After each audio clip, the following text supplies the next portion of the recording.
Hello everyone, my name is Jason, Legislative Chair for the San Fernando Valley Chapter of the California Rifle and Pistol Association. Today I have some great news. Assembly Bill 1948, which increases the validity of CCWs from 2 years to 3 years, has officially passed the Senate and is now being prepared to head to Governor Newsom. Yes, you heard me correctly. A pro-CCW, pro-Second Amendment bill passed both legislative houses in the state of California and is now being prepared for the governor. So, how did we get here in the first place? Well, of course, Assembly Bill 1948 was introduced in the Assembly. It went through all the committees unopposed on the consent calendar. Then it reached the Assembly floor, passed the Assembly floor vote unanimously, moved on to the Senate, passed through the Senate Public Safety Committee, back on the consent calendar, and then, just the other day on June 15th, the Senate floor passed AB 1948 unanimously. And for those of you who don't know what the consent calendar is a special file in the state legislature where a bill goes when there is no opposition to that particular bill. So,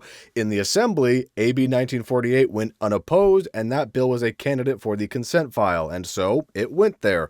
Same thing happened for the Senate. The bill, when it moved over to the Senate from the Assembly, after it was heard in the Public Safety Committee, it was referred to the consent calendar because, once again, there was no opposition to the bill. And one of the big reasons why Assembly Bill 1948 went unopposed is because of what happened in the Assembly Public Safety Committee. I touched on this briefly in my previous video on the channel about this particular bill, but when this bill made it to the Assembly Public Safety Committee, the original language of this bill was 3 years for the initial CCW and 6 years for the renewal. Well, the Assembly Public Safety Committee basically said, no, this isn't going to go through, and so the bill author had to compromise, and now it's 3 across the board. 3 for the initial and 3 for the renewal. And that was enough for this bill to fly through the legislative process and has passed both houses already. And the deadline for this year, because we are in the second year of the California legislative session, is August 31st. So a bill like this being ready to go, being presented to Governor Newsom this early is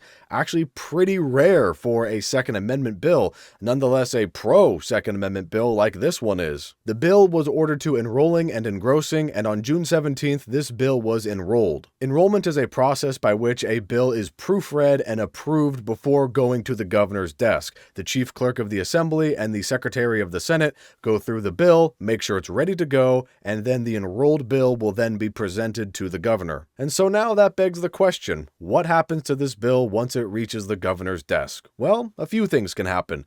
Number 1, Governor Newsom can sign AB 1948 and it becomes law. Number 2, the governor can veto the bill, and then it would be up to the legislature to override that veto. It would require 2/3 of both the Assembly and the Senate to override a governor's veto. Or number 3, the governor does nothing, and when the bill is presented to him, if 12 days pass by, the bill then automatically becomes law. And so now we're all left wondering, what is going to happen to Assembly Bill 1948? Will Governor Newsom sign it, or will he veto it? And will the state legislature have the gumption to stand up to Governor Newsom if he vetoes it to get that 2/3 majority vote in the Assembly and the Senate?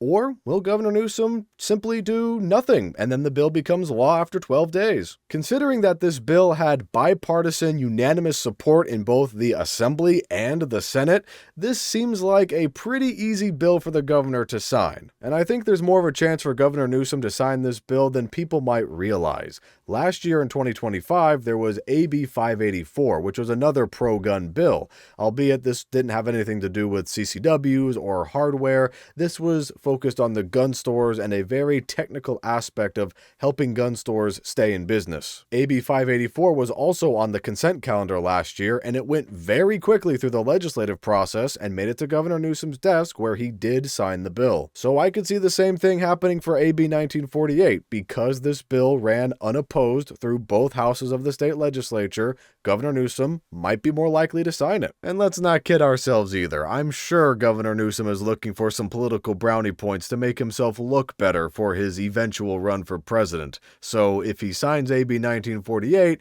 it'll make him look better on paper, but of course, we all know the reality of what Gavin Newsom has done in California. On the other hand, I think it would be a no-brainer for the state legislature to override Governor Newsom's veto if he were to do that, especially because this is a pro-CCW bill with bipartisan support. It is very rare for both sides of the aisle to come together and agree on something like a CCW permit, especially a pro-CCW bill that does something positive. And I know a lot of people are going to comment saying, big whoop, 3 years compared to 2 years, but then other states in the union are 5 or 6 year CCWs. Who really cares? California isn't giving people what they want. This isn't really a win, whatever people want to comment. And honestly, I think this is a win for California. The fact that we're able to move the ball down the field, even if it is just a couple yards down the field, to increase CCW validity, I think this opens the door for conversations in future legislative sessions to increase the validity further. 4 years, 5 years, 6 years even, in a long enough timeline. We just have to get there incrementally because, well, we do live in the state of California. It's not like some of the other red, more pro-Second Amendment states out there. But it's also very important for you, the viewer, the CRPA member, to contact your local state senators and assembly members to make sure that they support pro-Second Amendment, pro-CCW legislation.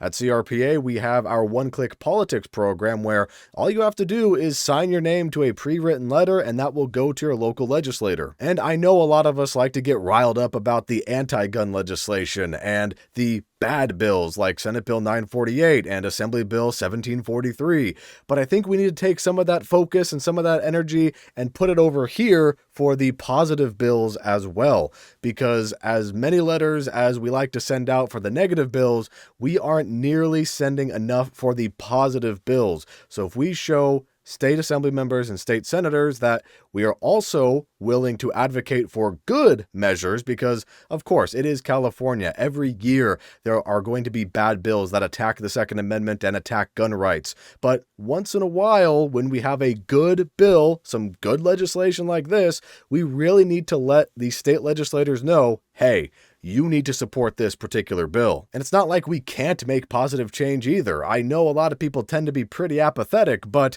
remember last year with Assembly Bill 1333, the bill that would have killed castle doctrine in California? Well, we made such a ruckus about this bill that it garnered nationwide attention, and the bill author, Assemblymember Zuber, pulled it from consideration. So there are opportunities for us to get together, organize, advocate for our Second Amendment rights. So why not do it in a positive way and support a bill like Assembly Bill 1948? All that's to say, it is now our job as the citizens of California to advocate for AB 1948 and urge Governor Newsom to sign this bill. And there you have it. That is the latest on Assembly Bill 1948, the bill that increases CCW validity to 3 years. Let us know your thoughts on Assembly Bill 1948, and if you want to stay up to date with everything that the San Fernando Valley chapter of the California Rifle and Pistol Association is doing, make sure you check out our chapter Instagram, which is linked in the description. Thank you all for watching, and may God bless America.